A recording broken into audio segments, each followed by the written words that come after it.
Hello, welcome to the Rabbi and the Shrink.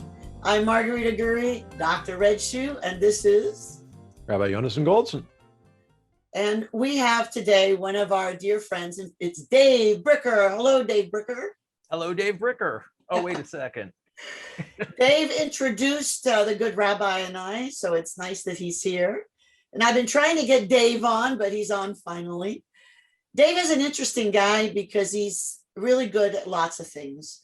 And one of my favorite things about him is that he sailed the world thousands and thousands of miles in search of stories. But I know, Dave Bricker, that even if he had gone nowhere, the stories would have found him anyway.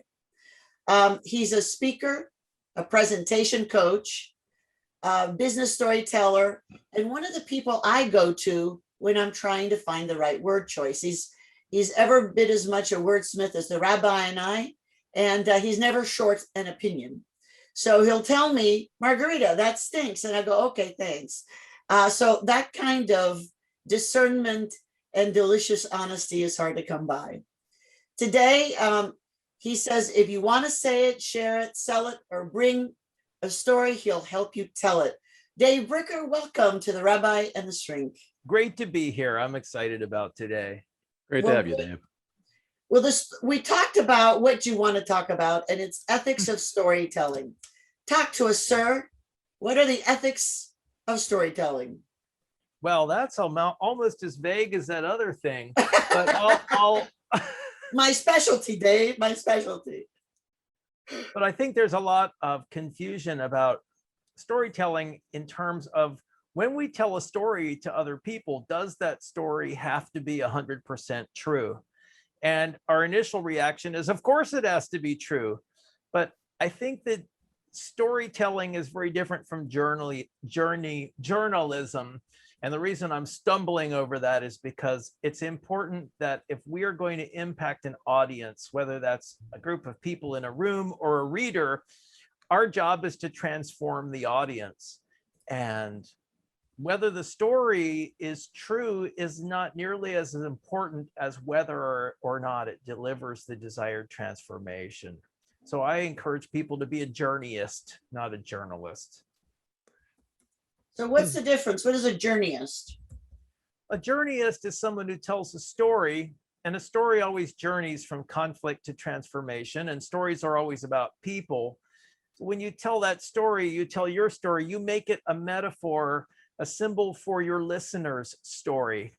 And you're telling your story about your listener, if you will. And the reason they're paying attention is that they realize that you're really talking about them and you're offering them a lesson, you're offering them a new idea, a new way to look at the world, a new way to find something within themselves. So you're telling your story, but it's always in the service of the person you're telling to. Whereas a journalist lays out what happened today. So the story that, okay, Yonason and Margarita invited me to be on their show today, that's not a story. That's just a piece of journalism. That's just something that happened. But if through the course of this discussion today, we reveal some truths that can serve people and motivate people and inspire people, then that's a story we might tell. Let's see if we can make that happen today. Well, we certainly hope so. I mean, what I think you're saying, and what I certainly believe is the story, and then there's the meta story. There is the lesson that we want to communicate through that story. And so in the Jewish tradition, we have a vast library and tradition of parables, proverbs, what are called midrashim, which are stories that fill in the gaps in sometimes the scriptural narrative. And it's very interesting because it's not always clear to what degree these stories are meant to be understood literally or meant to be understood as truth. And that itself generates a tremendous amount of debate. The question, though, is that if I am presenting a parable, I remember in high school reading Ursula K. Le Guin, and in her introduction, she says she's a storyteller and she's teaching lessons. Through her made-up story, she says, disbelieve everything I say, I'm telling the truth. And 45 years later, I still remember that quote because I think there's so much truth in it. But if I'm telling a narrative as fact, I don't necessarily have to include all the details.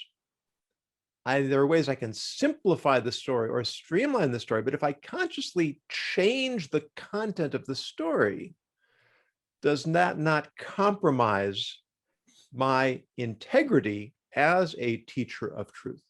It depends on whether your goal is to teach truth or document fact. And truth and fact are cousins. They're related, but they're not necessarily the same thing. I'll give you a very simple example.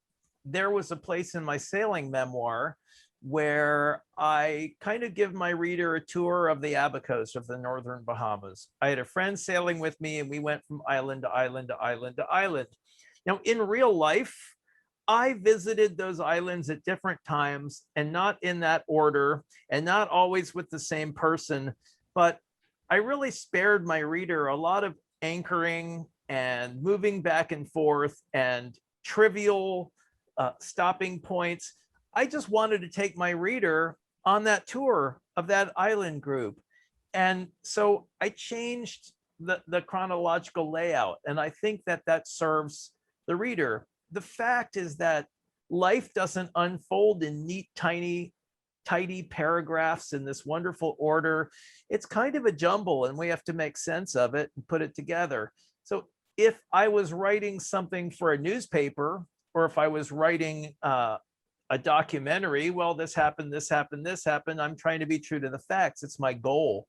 But if I want my reader to experience those islands, why put them through all of that navigating and anchoring for the same ends, just to serve some sort of truth? I think that's absolutely defensible because you're not really making anything up. You're, as I said before, you're streamlining the story. Mm-hmm. If you would include you had been to some place you had not gone to, then I think you're crossing a line to, maybe there's some, let me give you an example. One of my favorite movies is Miracle. It's about the United States 1980 Olympic hockey team. And, I love that. I lived through it. And it's a wonderful story. And the movie does a great job of creating context. What was going on in the world, what was going on in relations between the United States and the Soviet Union. I mean, it's a beautifully made movie.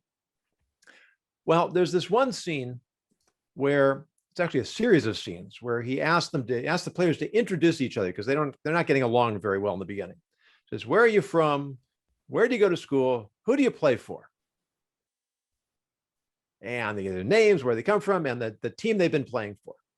And they name their school. And then he's mad at them. They haven't been working hard, and he makes them go skating back and forth and back and forth. It goes on and on and on and on and on. And all of a sudden, when they're just dead tired, they can't take it anymore. One of the players, Mike Arizioni, says, Mike Arizioni, I'm from Boston, Massachusetts. I play for the United States of America. And the music swells. And he says, okay, boys, that's all. He made his point. You're not playing. You're not still members of your college team. It's a beautiful scene. Never happened. Right. The skating back and forth happened. Now, in Hollywood, we can understand they use techniques. But if this is supposed to be a true story, and of course, I'm always worried about movies that start off with based on true events or inspired by real events. Aren't we playing fast and loose with the truth? We are, but I think we're serving something bigger. And like anytime you're roughhousing around with the truth a little bit, you have to stay on a certain side of an intuitive line. And I think as soon as we make rules and guidelines, we end up with the same problems we do with the legal system, where we create a law and then all of a sudden we end up outlawing something that doesn't need to be outlawed. And then we create little exceptions and it all starts to unravel. And we'll get political with it, but I've been writing my first screenplay. I'm 4 episodes into a 6-episode comedy screenplay based on the time I spent living on a sailboat, traveling around and living in the anchorage.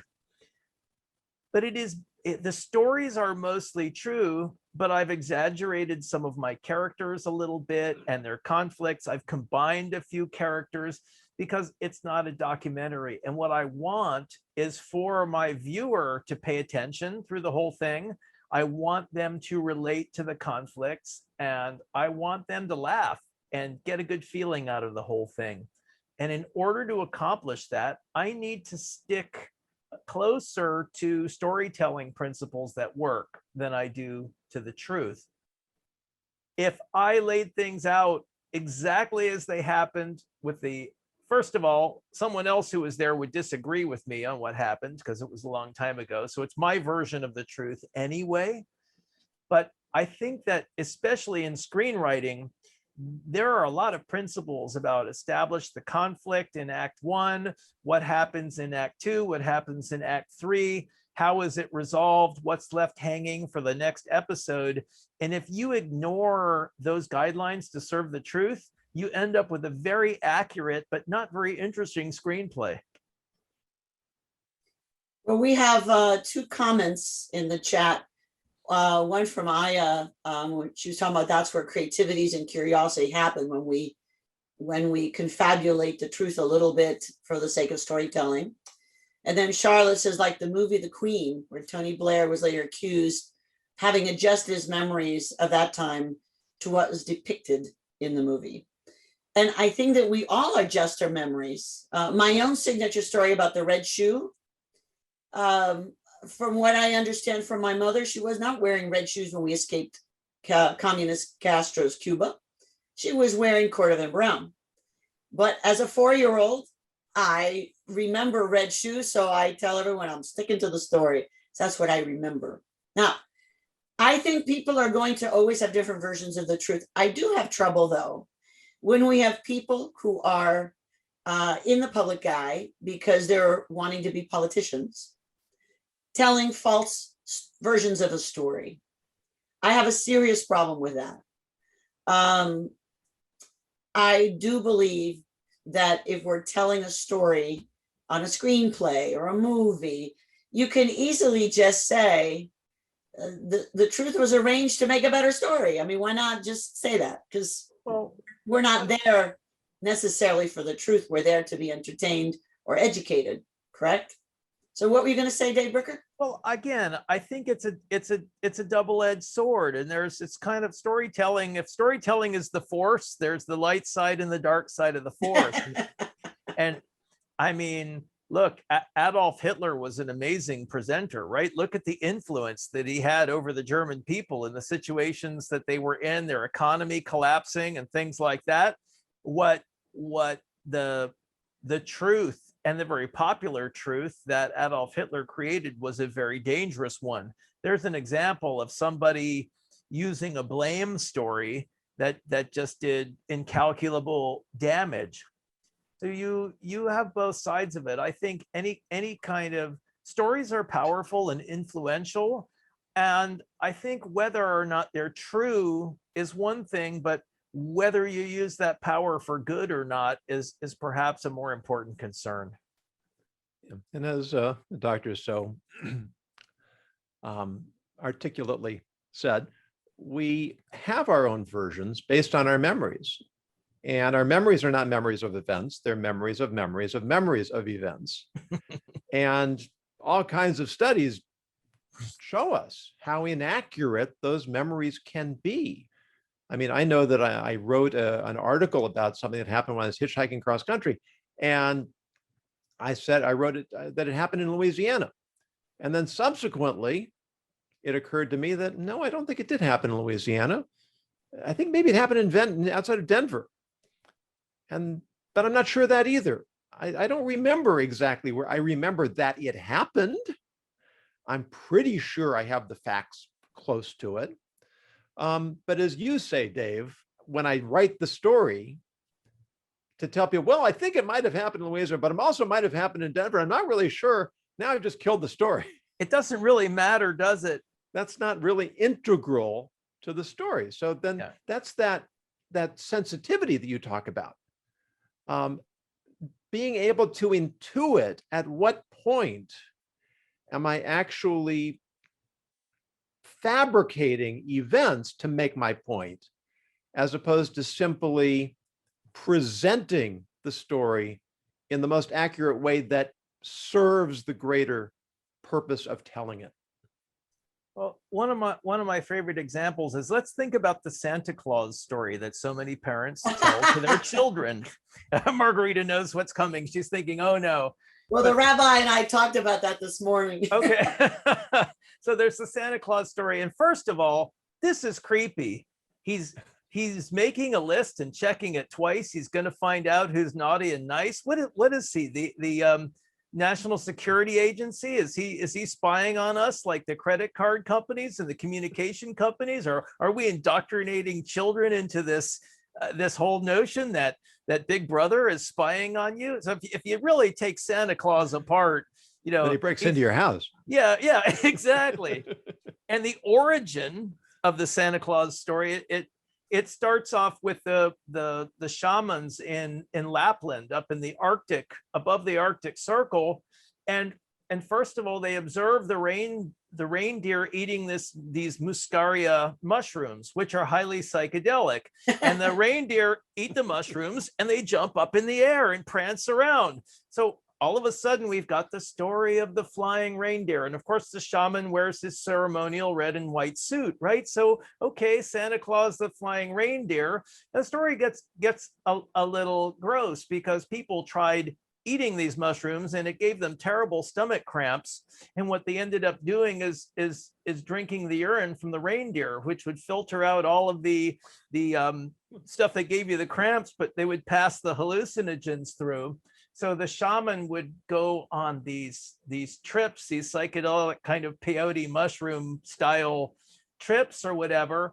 And then they would go back to the yurt, to the lodge, which probably, look, it's December in the Arctic. There's probably 5 feet of snow. So they'd climb up on the roof and come down the lodge pole with these bags of gifts.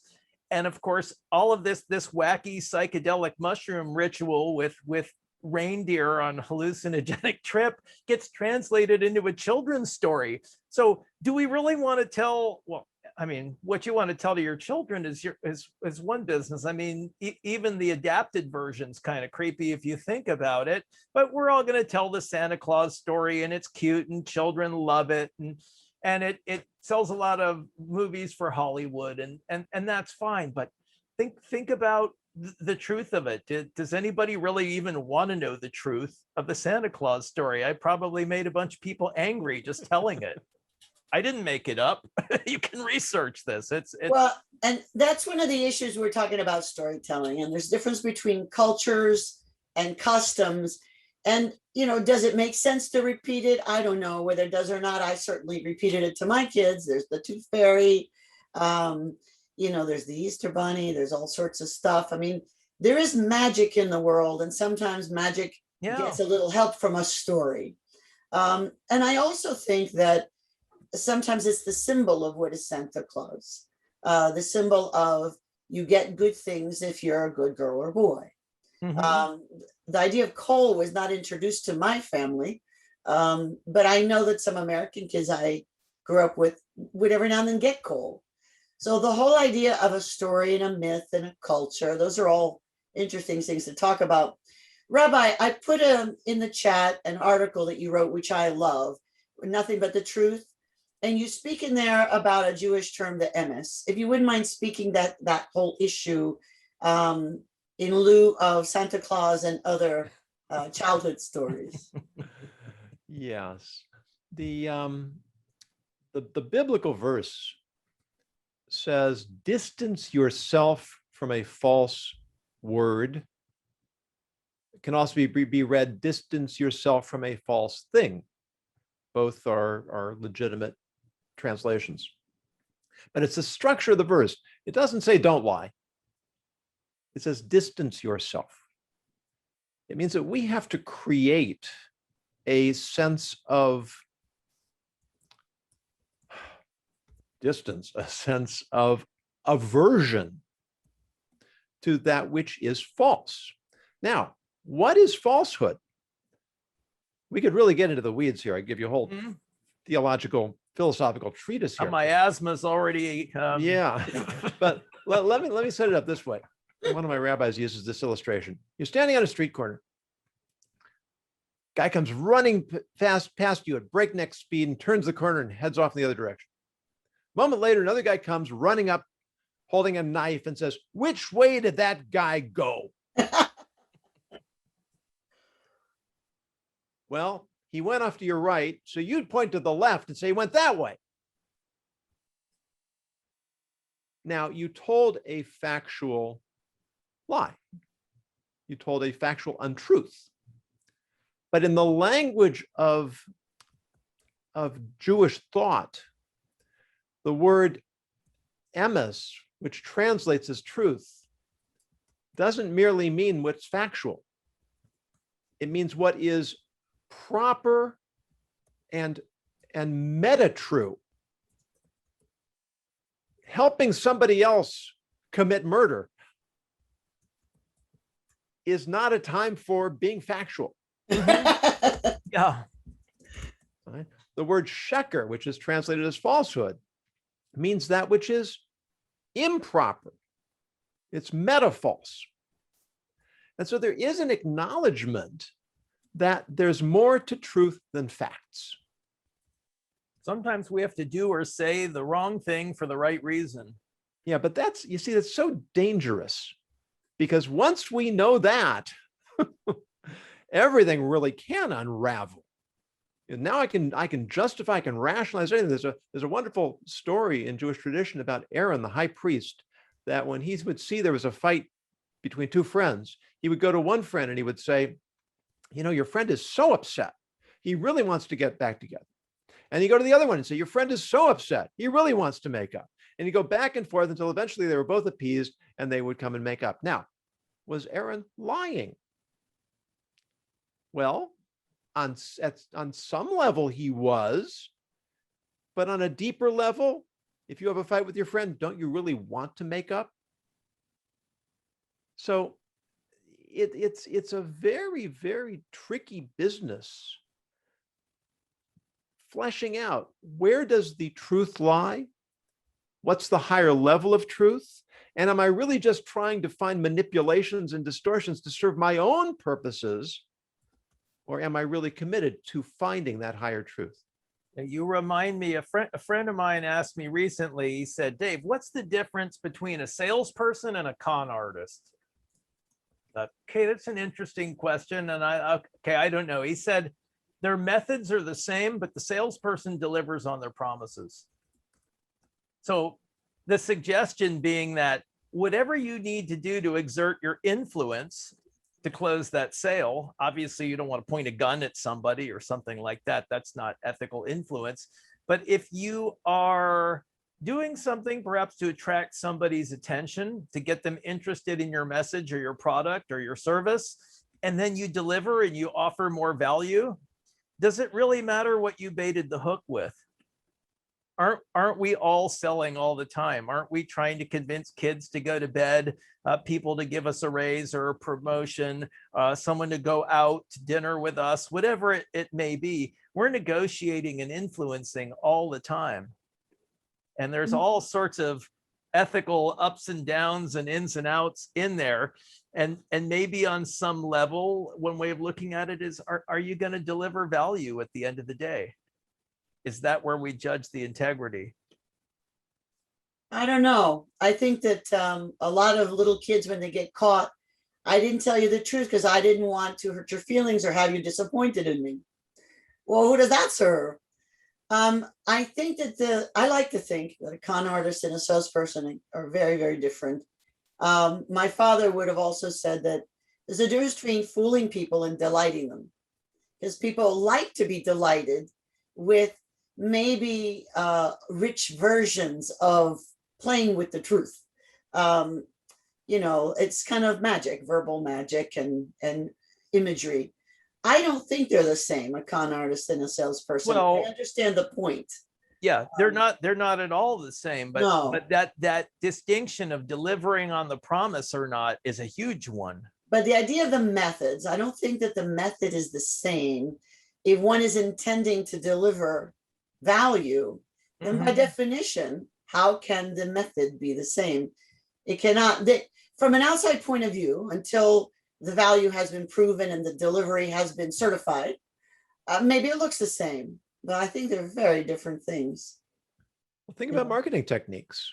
Yes. I mean, Right. how much psychology goes into, they've done studies. If they play German music Yes. in the aisle where they're selling the wine, you're more likely to buy German wine. And if they're playing French music, you're more likely to buy French wine. Well, And you'll always have the three bottles, the one that's outside your price limit, the one that's really cheap, and the one they want you to buy, right.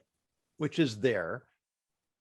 I And mean, no so one- it's set up that way to Right. get you to go for that product. And so I think there's a lot of truth in what you're saying, Dave, that if I'm doing it to benefit my customer, right? If I have a service, this is something they teach us in business, because many of us, especially in the speaking world, right? We're very idealistic, where we have this message that we think is really important, and we hate selling ourselves. And if I have a message that's going to benefit other people, don't I have a duty to convince them of the value that I will bring to them for their Mhm. benefit? Absolutely. If I'm sincere in that, then whatever techniques I use that are not overtly dishonest are good. But if Well, I'm really not going to serve them, and it's all about my profit, and I'm somehow misrepresenting myself or what my value is, then I am a crook. yeah, and I'll give you some gray to grapple with, because there are a lot of people using, for example, I don't know where that came to me. I like that. I think I'll use that. It could just be the rabbi's story. Rabbi, Right. the link for your book again. But for example, you get people who practice NLP, and maybe they're doing a sales video, and at a certain point they'll say, "Buy now." You're probably wondering what this costs, and the consumer's hearing "buy now." it's this embedded command, and it's like, okay, do you really want to play with people's minds like that? And then you wonder, like, okay, well, you do want them to buy now. You're spelling things out, whether they're hearing it subliminally or entirely consciously. And again, if what you're selling them is going to impact their lives in some positive way, does it matter? I don't know. I think the outcome, I think the outcome is the deciding factor, which makes me think a little bit more about, does it matter what you bait the hook with, as long as you're delivering some sort of transformation that's in excess of what you're charging for your program? And that's the question, isn't it? This is why we say in almost every episode, there's no app for being ethical. Yeah. Right. And I always add yet, because I think that maybe someday. Well, I hope not, because I hope so. There will be a decision-making it's tree with questions asked. It's not going to be an app with answers, but maybe an app with better questions. I do think there should be an app. It's asking the questions, and it's yes. grappling with them. That yes. builds our ethical muscles. Yeah, I think so. So here, Dr. Jenny says most people think they're impacting someone else's life when they sell their goods. Socialists, communists, evangelicals all use those tactics because they believe in their products. I don't like being confronted by any of them. And I agree. I feel that way. I mean, I'm maybe it's one of the things that has fueled my interest in storytelling and in sales. As soon as somebody comes up to me and I feel like they're trying to push something on me, I get a little flashing yellow light on my bullshitometer, and it's like, I want to run. I want to run away. I hate being sold to.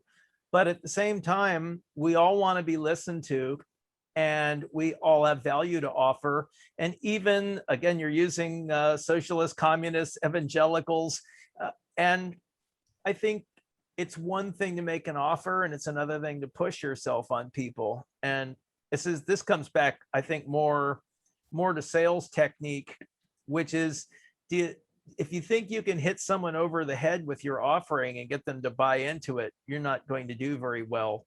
So in something like this, where there's a movement, whether it's a political movement, a religious movement, a social movement, I think the best way to sell those things is to demonstrate how happy you are and inspire somebody to come up and tap you on the shoulder and ask the question, what are you doing? You look like you're having fun there. Because preaching about stuff is moral violence in a way. It really it might work for vulnerable or lonely or hungry people, but many of us have our own truths and don't want somebody interrupting our lives to tell us what our truths should be. So I completely get Dr. I don't see the whole name, but Elishman Druxman. Okay. Well, yes. Many years ago, I had the pleasure of consulting with an ad agency that had gotten themselves into trouble with their tactics. And their response to me was, you have to put on a fake unicorn horn to show the public that it's a real unicorn. And that goes in a lack of faith that somehow people will not recognize goodness or purity or the positive features and benefits of a product or service. So they have to be lied to, like children at bedtime stories. Gentlemen, what do you think about that unicorn horn?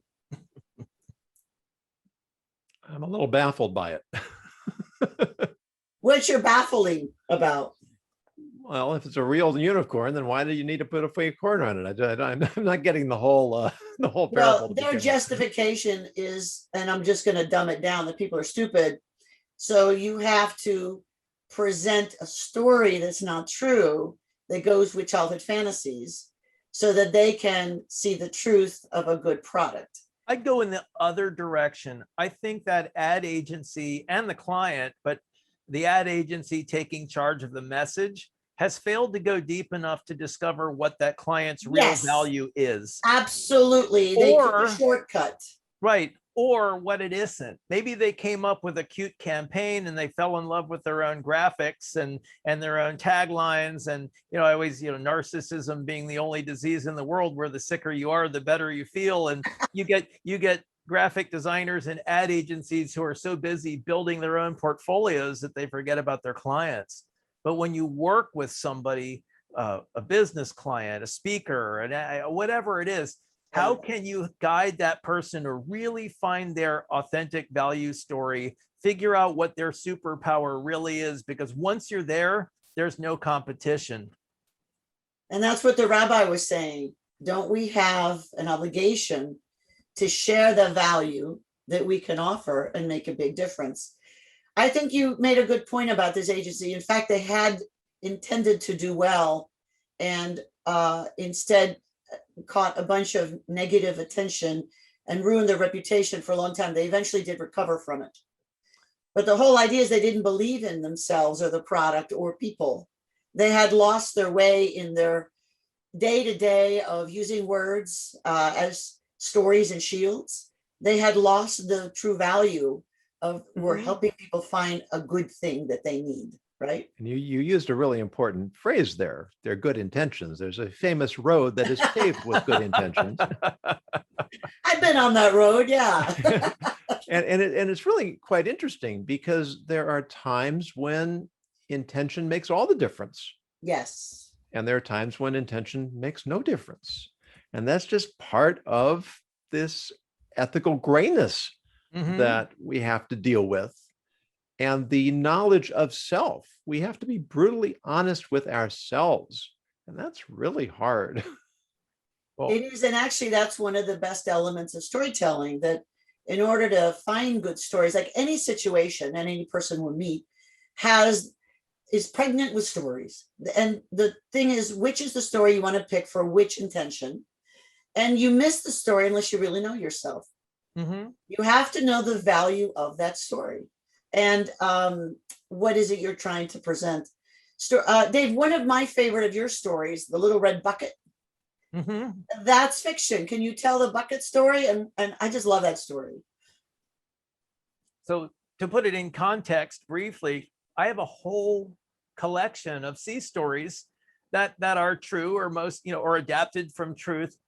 But I had a lesson to teach, and it was basically a plausible fictional story from within that world, where I'm sitting out in the sailboat anchorage on my boat one evening, and I look toward the channel and I see some splashing and commotion, and it's a friend of mine who is rowing out to the anchorage to get home to his sailboat.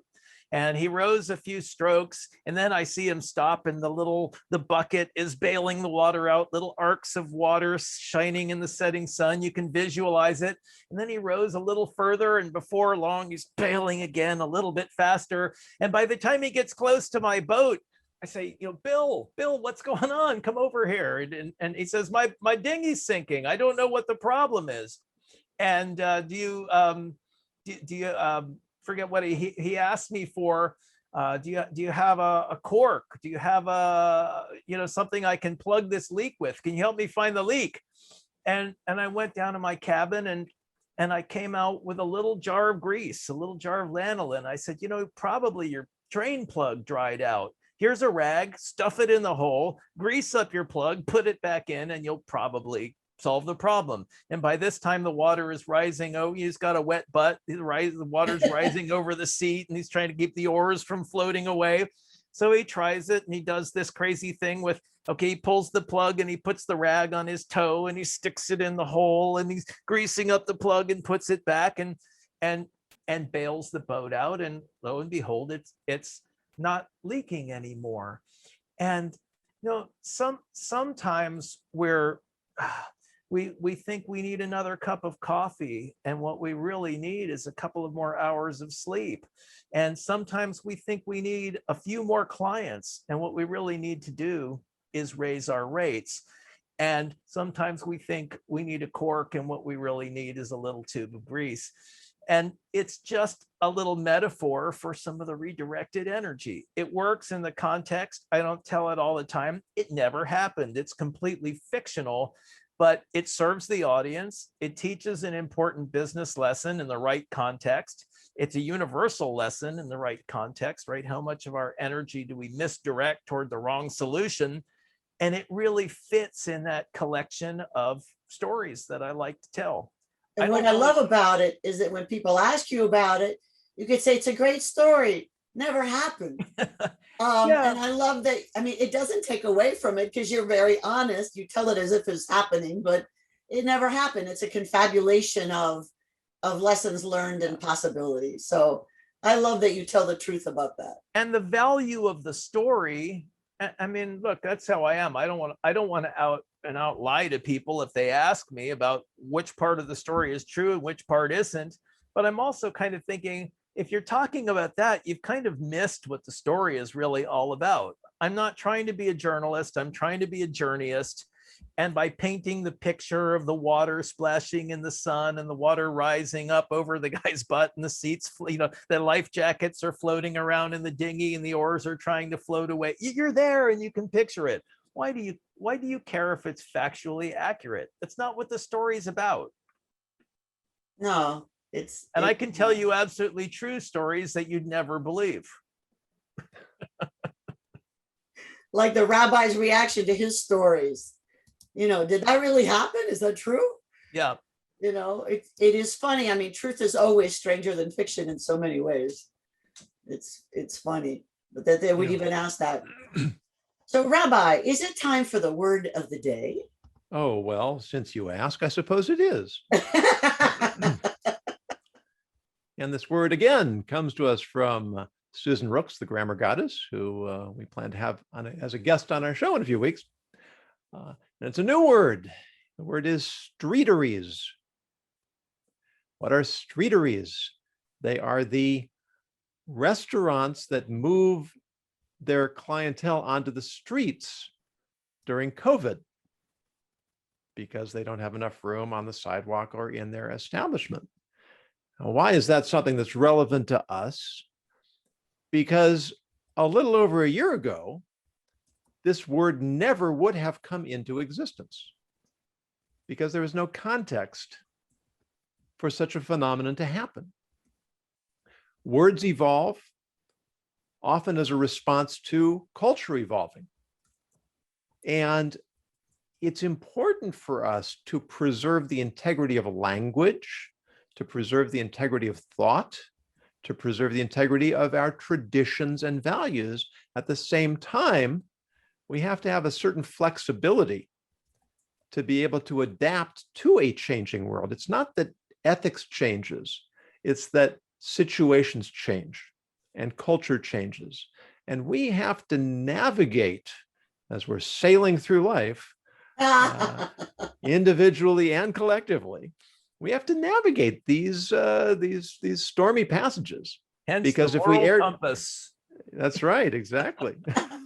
Which is one of the reasons why we wanted Dave Bricker on, because he helps people tell their stories, whether it's in writing or the spoken word. And right now, with society, we're having a renaissance of appreciating stories. Even Pope Francis said it's up to us to learn to share stories in such a way to connect us in a positive way. And Dave Bricker can do that.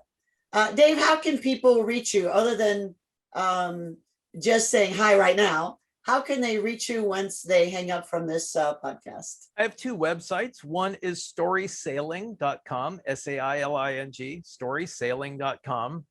And then the other is subscription content for people who want help with presentation skills. And that is 52speakingblunders.com. It's a video every week. Okay, I put them both in the chat for anyone who needs them. So Dave, why don't you leave us with a thought about storytelling? Certainly with COVID, there's a different context, and we've had context of fake news and all sorts of stuff. What challenge do you want to leave us in terms of storytelling and how to have an impact? Well, I'm going to try and do that and answer Aya Hosseini's question at the same time. Is it possible to stay neutral while telling stories? And I'm going to say that the answer is no, because when you are telling a story of any kind, your object should be to serve your audience, which is naturally going to make you biased toward them. And when you are telling a story and you're thinking about the benefits and value that you're going to give to your audience, you're not thinking about yourself. You're not thinking about whether your story is big enough. You're not thinking about whether they're going to like you or not. You turn nervous into service and you think about the audience. So is it possible to stay neutral while telling stories? I hope not. You shouldn't be monotone or monodynamic. So you shouldn't be physically, emotively neutral. And as far as your point of view, you should be thinking about serving other people. And that's not neutral either. Hope that is of value. Always focus on the transformation you want to deliver. Well, and you do. I always appreciate input from Dave Bricker on any of my stories. So that's always helpful. Rabbi, do you have some final words of wisdom, sir? Well, wisdom, I'm not sure, but I would like to tell a story. It's one of my favorite stories. It's not mine. It's James. It's not about me. It's not about you, although maybe it is. It's James Thurbur's revision of Little Red Riding Hood. Little Red Riding Hood was walking through the forest on her way to her grandmother's when the big bad wolf came across her and said, "Where are you going, Little Red Riding Hood?" "I'm going with this basket of goodies to visit my grandmother." "Oh, very interesting." Little Red Riding went on her way. The big bad wolf took the shortcut to the grandmother's house, came in, gobbled up the grandmother, put on the grandmother's nightgown and glasses, and got into bed. Little Red Riding Hood knocked on the door. "Come in," said the wolf. In came Little Red Riding Hood. Immediately, she realized that this was not her grandmother, but the wolf. Because even in your grandmother's nightgown and glasses, a wolf looks no more like your grandmother than it does like Calvin Coolidge. So, Little Red Riding Hood reached into her basket of goodies, pulled out her Colt 45 automatic, and shot the wolf dead. And the moral of the story is, little girls are harder to fool than they used to be. And the classic one of all time is the Looney Tunes version. My favorite part is where the wolf takes the shortcut and 10 feet later he slams into the front door because the shortcut. Anyway, it's great comic theater. The old Looney Tunes, Little Red Riding Hood. And it is, there's something to classic stories that it's not just the story, it's the spin-offs. There are so many ways we can adapt them, we can apply them, we can find new lessons. They evolve with us. Well, even Pinocchio, we have something in science called the Pinocchio effect. So when you're telling a version of the truth that causes you trouble, your nose gets warmer and itches, and the inside of your eye too. So instead of the nose getting bigger, which it doesn't, it gets warmer. So I think there's a lot we can learn from any story and any storytelling genius. And I believe that Dave Bricker is one of those, the rabbi too. Oh, So Charlotte is saying Paper Bag Princess is a great selection of alternative classics. I don't know that one. Paper Bag Princess. You guys know that story? sounds like an anthology, I a think selection it's of a website, alternative. isn't it? I'll have to check that out. Yeah. Oh, I see. Selection. She's okay. Yeah, that sounds great. Well, everyone, it's been fun talking about storytelling, and I'm glad we grappled with the truth. We're going to do another podcast just about the truth. But Dave Bricker, thank you for dazzling us with some storytelling wisdom. And I hope everyone finds the best story they can to have the best influence they can, because we sure need it. Great Rabbi, chance final words? Dave, final words? Just a great chance to chat with two of my favorite speakers, wonderful people. I love you both. Thank you for having me on. It's been an honor. And A real thank you pleasure. to the audience who hid in the background here, not by their own choice, but by the way this works. So we see you, and it's great to have you aboard. We have a good audience, that's for sure. Yes, thank you to you, Dave. Thank you to the audience, and thank you, Doctor, for keeping us all on course. Very, very good. It's been a nice sailing afternoon with you guys. You all take care. We'll see you next week for the Rabbi and the Shrink. And please tell your friends all about us. You take Bon voyage. Bye. Safe travels.